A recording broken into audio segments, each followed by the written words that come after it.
अस्सलाम वालेकुम नाजरीन। मैंने आपसे वादा किया था कि हबीब जालिब की और भी कहानियाँ आपको सुनाऊंगा। आज भी एक दिलचस्प वाक़या लेकर आया हूँ। ये वाक़या लंदन में पेश आया, जहाँ मैं चीफ न्यूज़ एडिटर की हैसियत से रोज़नामा जंग में खिदमत अंजाम दे रहा था। ये 1993 का वाक़या है, शायद महीना मार्च का था। हबीब जालिब साहब शदीद बीमार हो गए पाकिस्तान में डॉक्टरों ने जालिब साहब को ला इलाज करार दे दिया और सजेस्ट किया कि इनका इलाज बैरून मुल्क मुमकिन है। रोज़नामा जंग के मालकान ने हबीब जालिब के तिब्बी अखराजात बर्दाश्त करने का फ़ैसला किया और उन्हें लंदन के क्राउनवेल हॉस्पिटल में दाखिल करा दिया गया, जहां उनका इलाज शुरू हो गया। हमारा जो ऑफिस टाइम था वो सुबह 11 बजे से शाम 7 बजे तक था। 2 बजे दोपहर का वक्त था कि एक साहब मुझसे मिलने आए।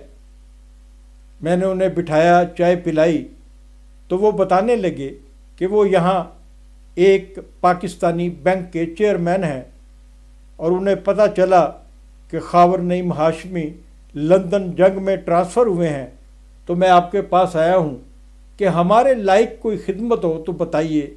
कोई आपकी रिहाइश का मसला है तो वो मैं हल कर सकता हूँ। मैंने कहा नहीं, मैं किराए पर एक मकान ले चुका हूँ। तो उन्होंने कहा घर में कोई फर्नीचर का मसला, कोई और मसला। मैंने कहा फर्निश्ड होम है जहाँ मैं रह रहा हूँ, वहाँ किसी किस्म की प्रॉब्लम नहीं है। वो इस तरह कोशिश करते रहे कि मैं कोई ना कोई ज़रूरत उन्हें बयान करूँ जो वो मेरी ज़रूरत को पूरी करे और पाकिस्तानी होने का एहसास दिलाना चाहते थे। बैरून मुल्क पाकिस्तानी दूसरे पाकिस्तानियों का बेशक बहुत ध्यान भी रखते हैं।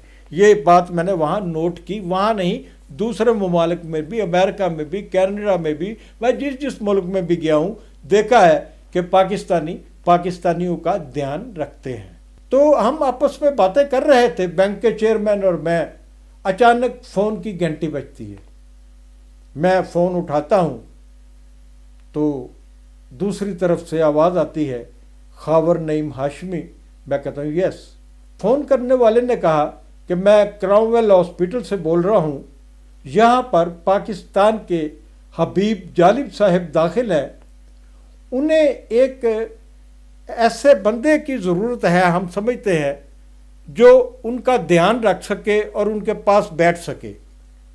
तो जब हमने उन्हें ऑफ़र की हबीब जालिब साहब को कि हम कोई आदमी आपके पास बिठा देते हैं, तो उन्होंने इनकार कर दिया कि मेरे कमरे में कोई आदमी नहीं आएगा।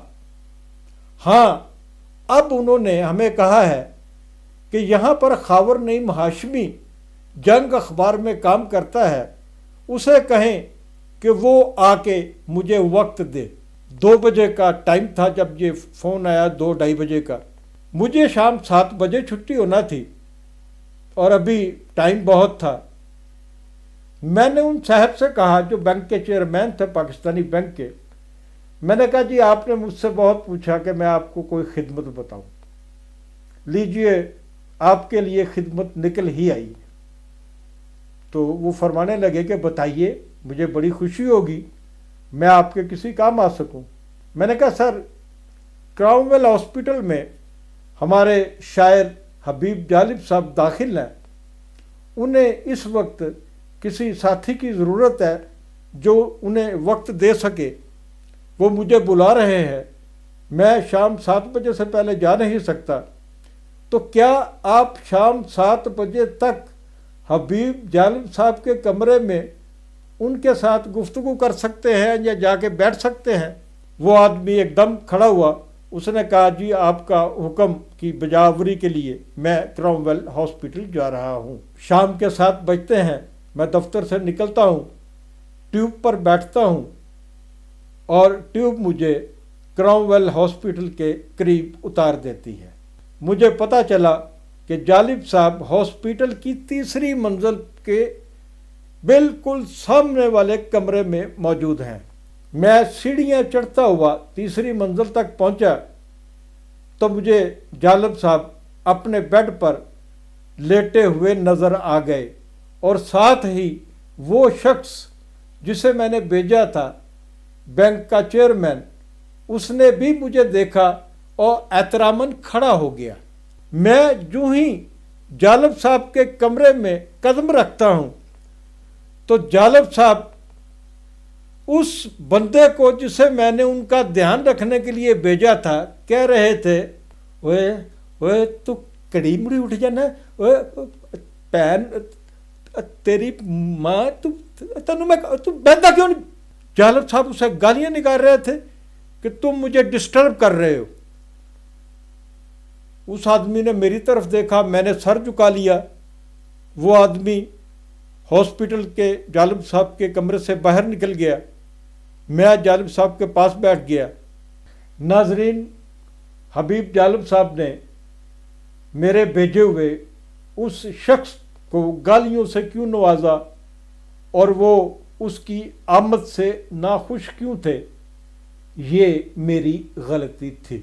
मैं जानता था, मैं जालिब साहब की तबीयत का और उनकी रग रग को पहचानता था। वो गैर आदमी के साथ एक लम्हा भी नहीं बैठ सकते थे। वो सिर्फ उन लोगों के साथ बैठते थे जिनके साथ उनकी अंडरस्टैंडिंग होती थी। गलती मेरी थी और भुगती उस शरीफ आदमी ने। नाजरीन, मैं आज आपका बहुत शुक्रिया अदा करना चाहता हूँ कि आप जिस तेज़ी के साथ मेरे इस चैनल को सब्सक्राइब कर रहे हैं, मेरे वहमो ख्याल में भी नहीं था। मेरी आपसे फिर गुजारिश है कि चैनल को सब्सक्राइब करते रहें, दोस्तों को फॉरवर्ड करते रहें, इसे लाइक करते रहें और इस चैनल को पाकिस्तान का सबसे बड़ा यूट्यूब चैनल कौन बनाएगा? आप।